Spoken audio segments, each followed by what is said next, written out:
Saya tadi mau cerita tentang banyaknya keajaiban yang terjadi di Gaza selama perang ini. Tentara-tentara Allah yang sudah mulai muncul. Ini memang nggak bisa dibuktikan oleh video atau audio gitu kan, atau tulisan tertentu. Tapi ini tersebar di kalangan warga gitu kan, dan ini informasinya itu A1 ya. Artinya orang-orang terpercayalah yang bercerita. Sebetulnya secara logika ini lucu. Kalau lawannya misalnya Rusia, wajar lah ya Israel minta tolong Amerika dan Inggris. Atau misalnya lawannya Iran dengan segala perlengkapan negaranya gitu kan, perlengkapan militernya dan jumlah tentaranya. Ini Gaza loh. Setengah jam kalian bisa menempuh seluruh wilayah Gaza. Lebarnya 12 km, panjangnya cuman 48 km. Tapi lihat apa yang terjadi. Israel dengan segala kecanggihan teknologinya, kemudian jumlah tentara yang luar biasa banyak, alutistanya, jet tempurnya, nggak sanggup sampai minta bantuan Amerika. Dan sebetulnya kalaupun pertempuran selesai hari ini, detik ini, Gaza sudah menang. Bahkan kalaupun Gaza ini harus mengorbankan 10.000 nyawa, ratusan ribu rumah rusak, Gaza sudah menang. Bismillahirrahmanirrahim. Assalamualaikum warahmatullahi wabarakatuh. Alhamdulillah wassalatu wassalamu ala rasulillah. Rabbi shrah li sadri wa yassir li amri wahlul 'uqdatam min lisani yafqahu qawli. Rabbana zidna ilma. Teman-teman, kembali lagi bersama saya Muhammad Hussein di Gaza, Palestina. Alhamdulillah, ini saya lagi ada di wilayah selatan jalur Gaza. Kalau teman-teman sering mengikuti reportase dari televisi, Metro TV, TV One dan sebagainya, saya lebih detail di situ ya, bicara tentang kondisi terkini. Tapi saya tidak mau terlalu menghabiskan durasi konten-konten YouTube saya yang membahas itu. Saya ingin membahas sesuatu yang membuat kita ini lebih percaya diri, lebih termotivasi, teman-teman. Karena itulah alasan kenapa para pejuang Gaza ini sering memberikan kita cuplikan-cuplikan keberhasilan mereka. Ya, ketika mereka berhasil misalnya menyerbu masuk ke pangkalan-pangkalan militer musuh, ketika mereka berhasil menangkap ratusan tawanan, membunuh para komandan-komandan militer, ya, penjajah. Itu semua tidak sekedar sharing, tidak sekedar misalnya mau eksis, enggak. Itu ingin memberikan pesan kepada kita, energi kepada kita, bahwa kemenangan itu dekat, bahwa kekuatan musuh itu hanyalah fata morgana, bahwa peluang para pejuang Gaza dalam keluar menjadi pemenang itu sangat besar sekali. Dan sebetulnya kalaupun pertempuran selesai hari ini, detik ini, Gaza sudah menang. Bahkan kalaupun Gaza ini harus mengorbankan 10.000 nyawa, ratusan ribu rumah rusak, Gaza sudah menang. Gaza sudah berhasil membuka kebohongan, mengungkap banyak kebohongan musuh. Ya, yang katanya negara dengan teknologi canggih, ternyata dia tembus Iron Dome-nya dengan mudahnya. Katanya militernya ini paling kuat, ya, artinya terlatih dengan, saya tahu itu nama bela dirinya kan Krav Maga. Di Israel itu ada bela diri namanya Krav Maga, katanya kuat banget. Tapi di video-video yang beredar itu para ahli bela diri Krav Maga itu diketekin sama para pejuang, digeret tuh dari perbatasan sampai ke Gaza dan ditawan. Artinya memang mereka tuh lemah. Teman-teman, saya ingin kita berpikir sedikit deh antara Gaza dengan penjajah ini. Gaza ini, teman-teman, kalau antum kesini ya, Gaza ini wilayah yang sangat kecil. Dari laut Mediterania sebelah barat ke perbatasan timur itu cuman 12 km. Kecil sekali. Dari ujung jalur Gaza utara, itu namanya perbatasan Erez di kota Beit Hanun, ke ujung selatan namanya perbatasan Rafah di kota Rafah, itu cuma 48 km. Kecil banget, serius. Kalian dari ujung utara ke ujung selatan itu cuma membutuhkan waktu setengah jam loh. Setengah jam kalian bisa menempuh seluruh wilayah Gaza. Lebarnya 12 km, panjangnya cuma 48 km. Tapi lihat apa yang terjadi. Israel dengan segala kecanggihan teknologinya, kemudian jumlah tentara yang luar biasa banyak, kemudian alutistanya, kemudian jet tempurnya, nggak sanggup sampai minta bantuan Amerika. Amerika ini ngirim satu kapal besar, ya, kapal militer, kapal pangkalan militer besar ke laut Mediterania untuk mendukung Israel. Tambah lagi apa? Katanya Inggris juga mau ngirim dua kapal induknya gitu kan. Tapi kalau saya ada sumber lain katanya Amerika kirim dua kapal induk dan Inggris dua kapal induk. Hei, ini Gaza loh yang sudah diblokade sejak 2006, 17 tahun diblokade.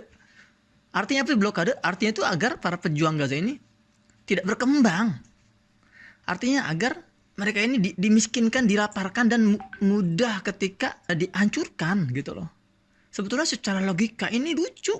Kalau lawannya misalnya Rusia, wajar lah ya Israel minta tolong Amerika dan Inggris, atau misalnya lawannya Iran dengan segala perlengkapan negaranya gitu kan, perlengkapan militernya dan jumlah tentaranya. Ini Gaza loh. Ya Allah, ini kebesaran Allah teman-teman. Dan saya sudah jelaskan kepada kalian semua rahasia kekuatan Gaza. Saya sudah jelaskan di konten sebelumnya, kalian cek aja deh gitu. Tapi intinya teman-teman, para pejuang Gaza ini berusaha untuk memberikan rasa optimisme kepada kita. Ya, adapun kita sedih itu wajar ya, karena kita melihat banyaknya kematian di Gaza, orang-orang yang terluka. Itu manusiawi, ketika kita harus menangis itu manusiawi. Tapi pesan yang lebih dalam dari itu, dari Gaza itu adalah harapan. Jangan kita hilang harapan. Dari situlah kekuatan itu muncul, keyakinan. Warga Gaza nggak pernah hilang sedikit pun keyakinan. Nah, teman-teman, saya akan membacakan satu ayat dalam Al-Quran, surat An-Nisa ayat 104. Ini juga menjadi salah satu bahan bakar semangatnya warga Gaza, semangatnya para pejuang Gaza. Kenapa mereka ini nggak pernah takut? Tapi jujur sih, memang warga Gaza ini nggak pernah takut. Saya kalau barusan saya keluar nih ya, belanja di luar di pasar tradisional, itu muka-mukanya muka-muka biasa, santai, nggak ada yang bersembunyi sana sini, wah gemetar misalnya kan, kemudian pucet, enggak, wallahi semua tenang. Orang-orang Gaza itu memang oke lah, ada anak kecil yang menangis ketika terluka, wajar, sakit terluka. Seorang ayah menangis ketika anaknya meninggal, wajar, itu manusia. Tapi warga Gaza ini nggak ada yang takut sama sekali. Mereka bilang ya udah, kalau saya waktunya mati, matilah. Tapi saya lebih baik mati dalam keadaan melawan, dalam keadaan tegar, sabar, daripada mati dalam keadaan bersembunyi, dalam keadaan misalnya menyerah gitu. Luar biasa ketegaran warga Gaza ini. Dan rahasia lainnya, dalam surat An-Nisa Allah berfirman, a'udzubillahi minasyaitonir rajim, wa la tahinu fi ibtigha'il qaum in takunu ta'lamuna fa innahum ya'lamuna kama ta'lamun. Itu kata Allah jelas sekali ya. Wa tarjuna minallahi ma la yarjun wa kana Allahu aliman hakima. Ya, kata Allah, kalian jangan lemah, wala tahinu, jangan kalian terlihat lemah ketika musuh ini ya ingin memerangi kalian, ingin masuk dalam pertempuran, ya ingin membantai kalian. Jangan terlihat lemah, terlihat kuat. Itu yang diperlihatkan oleh para pejuang Gaza. Mereka nggak pernah kelihatan takut atau ragu-ragu. Oke, kita selesai, kita menyerah, kita enggak. Kenapa? Karena kata Allah jelas, in takunu ta'lamun fa innahum ya'lamuna kama ta'lamun. Nah, kata Allah apa? Kalau kalian itu kesakitan, ingat, mereka juga kesakitan. Bahkan lebih sakit daripada kesakitan yang kalian rasakan. Kalian lihat teman-teman, kalau kita melihat reaksi dari kedua bangsa ini, dari kedua rakyat ini, rakyat Gaza dengan rakyat pemukim ilegal Yahudi Israel, itu menjelaskan siapa yang benar, siapa yang salah, siapa pemilik asli tanah Palestina, siapa yang pura-pura ngeklaim, ya pura-pura memiliki. Nah, saya akan mengajak kita mundur dulu ya ke belakang, ketika masa Nabi Daud alaihissalam. Saat itu Nabi Daud dan Nabi Sulaiman ini memiliki sebuah kasus, ya, sebuah permasalahan yang harus dipecahkan. Nah, saat itu Nabi Sulaiman itu sudah beranjak dewasa dan sudah waktunya menempati tahta ayahnya. Nabi Daud kan raja nih, raja di Palestina. Karena sudah semakin berumur, Nabi Daud ini sering mengajak Nabi Sulaiman ini ikut dalam proses pengambilan keputusan seorang raja. Nah, ketika Nabi Sulaiman sudah dewasa, ada sebuah kasus seorang ibu datang ke dua orang ibu ya, datang ke Nabi Sulaiman. Dua-duanya mengklaim seorang anak. Perhatikan. Kata ibu yang satu, ini anak saya yang mengurusnya, saya yang melahirkannya, ini punya saya. Kata anak ibu satu lagi, enggak, ini punya saya. Dua-duanya bersumpah, dua-duanya memberikan bukti, dua-duanya bersikeras. Nah, Nabi Sulaiman ini cerdas. Nabi Sulaiman, beliau nggak usah banyak cincong. Oke, sini anaknya, taruh depan saya. Ibu stay di situ, ya. Pengawal, ambilkan saya pedang. Ambil pedang. Nabi Sulaiman ini langsung pengen gorok anak itu, ya, pengen tebas anak itu di depan kedua orang ibu itu.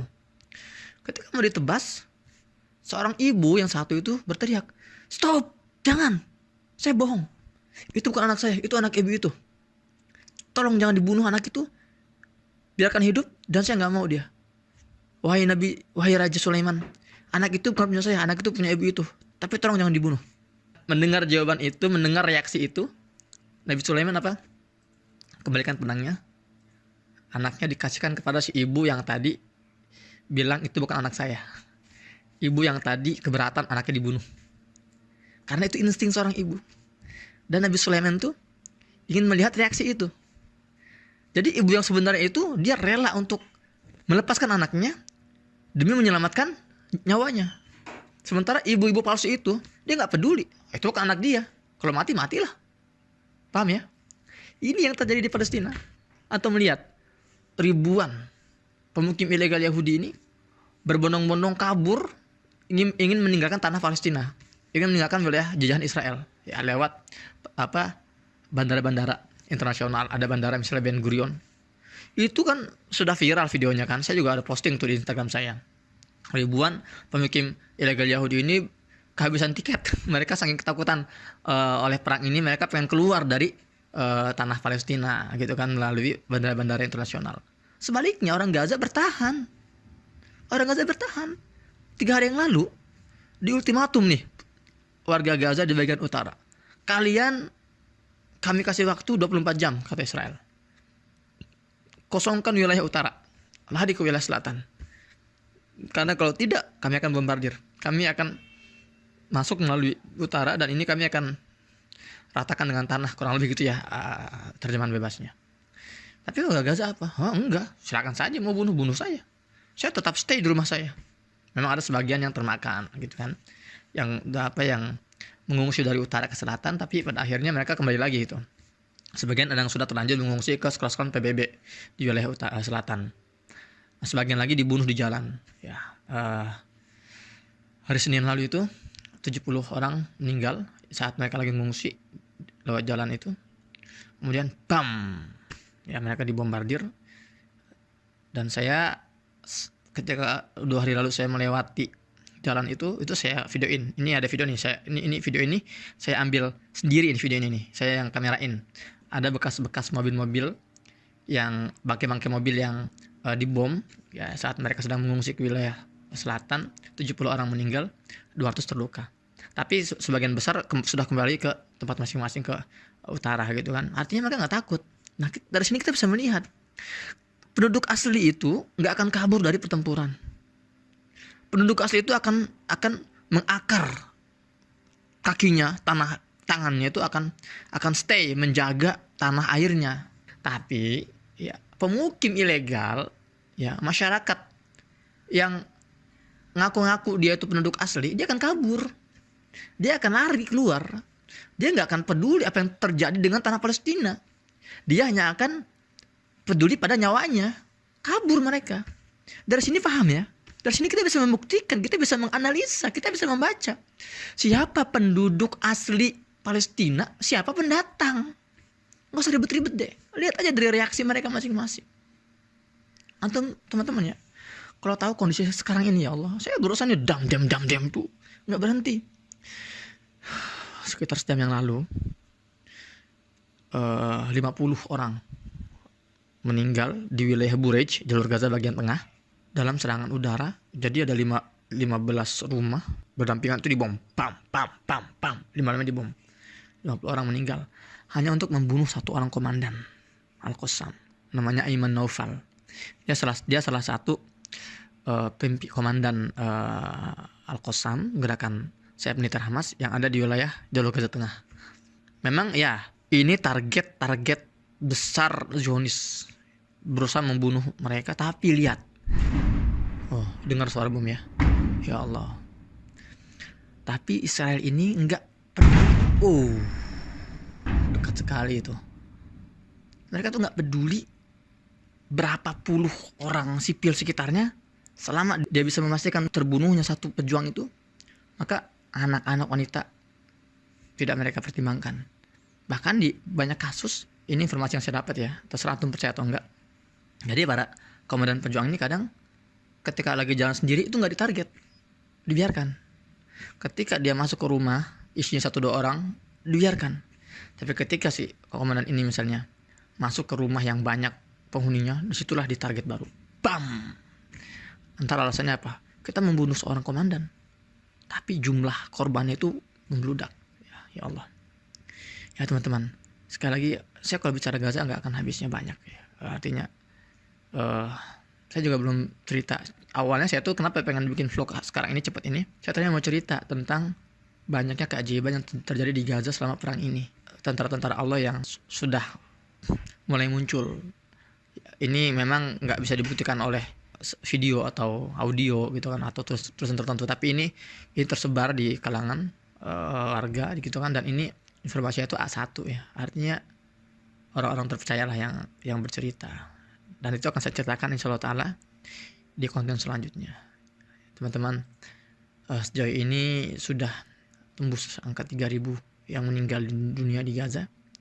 Para korban ini 70% lebih itu wanita dan anak-anak, sisanya ya manula ya, kemudian warga sipil gitu kan.